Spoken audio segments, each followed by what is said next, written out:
Hey guys, Matthew here, and today I'll bring you guys a video on how to make your own fractured map base so you can keep fracturing your own 100% Delirious map as you see fit without having to go to anybody or paying any fee. So now I actually don't have one myself. I've been really lazy this league, but I do know how to make them, so I'll be giving you guys a little rundown on how to do it because there is a very precise step-by-step methodology to make sure that you don't waste any sextants or any crafts or anything along the way. So let's get right into it. Well, initially what you're going to want to do is get an actual base, which is going to be influenced by either Shaper or Elder of the given map that you want. Now, these maps are actually sold by Xana. I don't happen to have any of them because of my Atlas level. I believe the maps that Xana sell are depending on your Atlas level, or your Awakener level, I should say. So you need Awakener level 8 for her to sell you some T16s. And anyways, there's a chance that when she sells you one, it will be in areas influenced by either Shaper or Elder.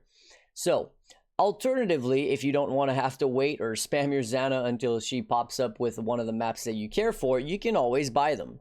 So let me go ahead and show you guys how this is done. What you're going to want is to head over to the website. And you are going to put a stat filter of area is influenced by either Shaper or the Elder. Now, Elder has been known to be a little bit better in terms of adding pack size to your map, but the Shaper isn't all bad either. Obviously, if Shaper bases are significantly more expensive, go for that. But typically, as the league progresses, it doesn't really matter.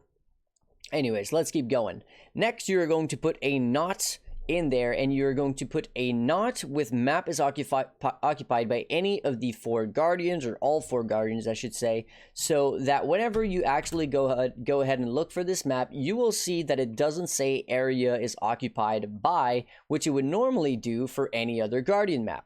Now, why is this important? Well, basically, the reason why this is important is because whenever you're doing a 100% Delirious map and there is a Guardian, it will actually stay 100% Delirious. So, while you might think that it would be an easy way to actually farm Guardian fragments, you wouldn't be wrong, but the only issue is here that a 100% Delirious Guardian, be it Shaper or Elder, is nothing to mess with, especially if you're juicing it up with some like crazy map mods like life, attack and cast speed, whatever it is really. It can become very, very difficult. But not only that, this league, the ritual mechanic is known to spawn right under the boss, and if ever there's no boss to be killed, there's no real ritual. That means that you're basically wasting a potential for a juicy ritual at the end of your map. So I would highly recommend using a Xana map instead of your regular, areas influenced by maps. So again, you can just go ahead and buy them. Now, the first step whenever you go ahead and buy one of those is going to be the hardest one. And that is going to be to fracture your map successfully. Now, there's 2 different ways to go about fracturing a map. You can fracture a random prefix. Now, this is the most expensive option. I believe it's 2 or 3 exalts per craft. Now, fracturing is a T4 purple seed, so it's pretty rare, but you could always just buy them from a community such as TFT. Now, I will have a link to the Forbidden Trove Discord in the description of the video. You could just head over to Harvest Crafts Want to Buy, and then do a Want to Buy softcore, and then add in like fracture prefix, for example, right? And the price that you're willing to pay. Alternatively, the other method is to just fracture a random modifier. I believe those go for 1 exalt.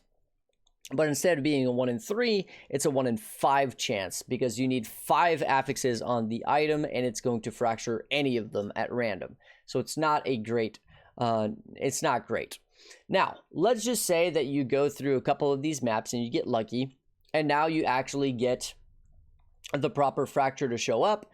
So, in terms of fractures, you basically have 2 options, which are the 2 most popular options. Option number 1 is going to be the more popular one, and it's going to be to fracture beyond. Now, if you fracture beyond, you can actually get beyond, plus beyond on the map device, plus even beyond on your watchstones, which means triple beyond, which is pretty cool. But the one that I went with, which is option number 2, is go with the Nemesis because it pairs really, really well with this mod right here. Nemesis monsters drop 3 additional basic currencies.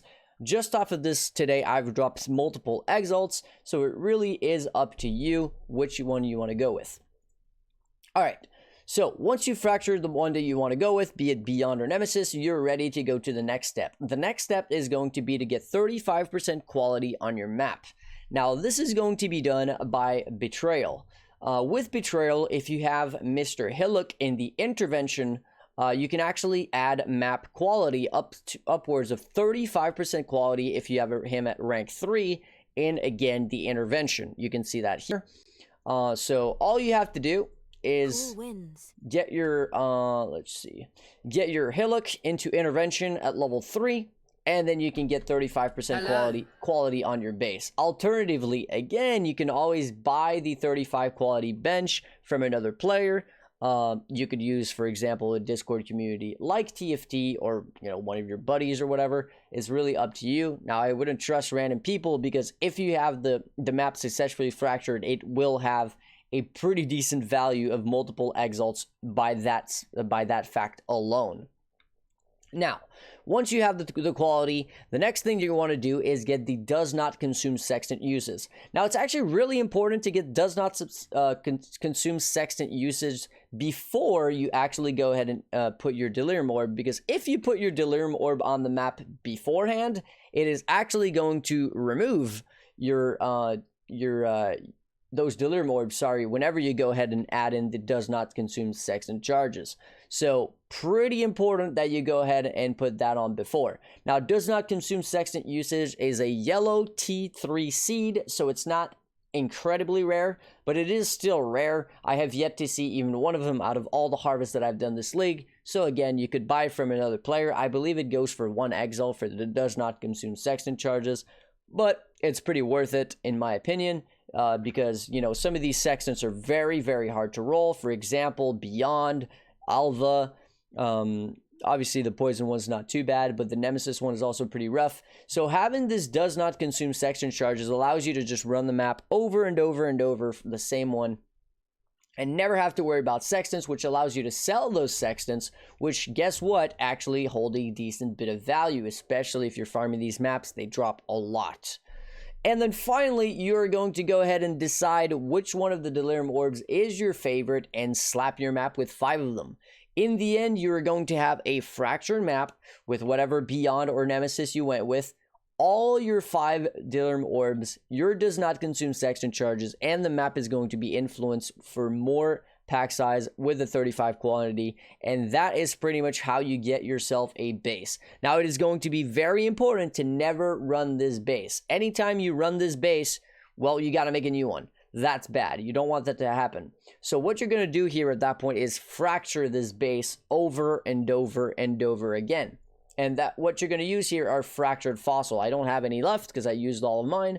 But a fractured fossil will make a copy of that. I'm sure you're all well aware of this if you played the last league, which was Heist, because everybody was fracturing blueprints. But yeah, so that's going to give you a copied version, which is going to be mirrored, such as the one that you're looking at. And these copies cannot be influenced in any way. So if your build cannot do certain mods, you need to be sure that you block those mods with the uses of other fossils. For example, if your build cannot do elemental reflect, like mine, it's very important to use a corroded fossil. This is going to block all elemental modifiers and make sure that, you're not going to get that. Now, I don't really care because you can easily just use a sextant to make sure that you're immune to elemental damage whenever you go and run these. But that's important. Another thing, if your build cannot run, for example, no regen, important to use a dense fossil, because this is going to remove all life modifiers, so it can't roll, cannot regen life, energy shield, and stuff like that. It really is dependent on your build, but you need to make sure that you use the proper fossils. If your build can run just about anything in the game, then just slap on what I would recommend, a dense fossil, as in a 2-socket resonator with a fractured. And the reason why dense is because then it prevents it to roll life modifiers. Even if you can roll things like no regen on your build, it's really nice not being able to roll life modifiers, because it's going to prevent this map from having things like 41% monster life, or unique boss has 41% monster life, things like that, that make the bosses really, really long to kill and very time consuming. and dense fossils are very cheap, so nice little tip there. That being said, if your build does insane damage and you just want to go the cheapest route as possible, fractured all by themselves and you're good to go, because there's nothing else that really matters there. And that's pretty much how you get your own base and the way that you can split it over and over for literally the rest of eternity. Now, hopefully you guys enjoyed the video. As always, before I go, I want to say a huge thank you to my supporters: Johnny, Michael, Cluzy, Zarashi, Luro, Gaikona, JW Players, Scott, Justin, Alex, Ollie, Matt, Kevin, Hayden, Bitizen, and Axel, as well as, of course, anybody else who wishes to remain anonymous and anybody else who has supported me in the past. Thank you guys very much, and I'll catch you guys in the next one. Peace.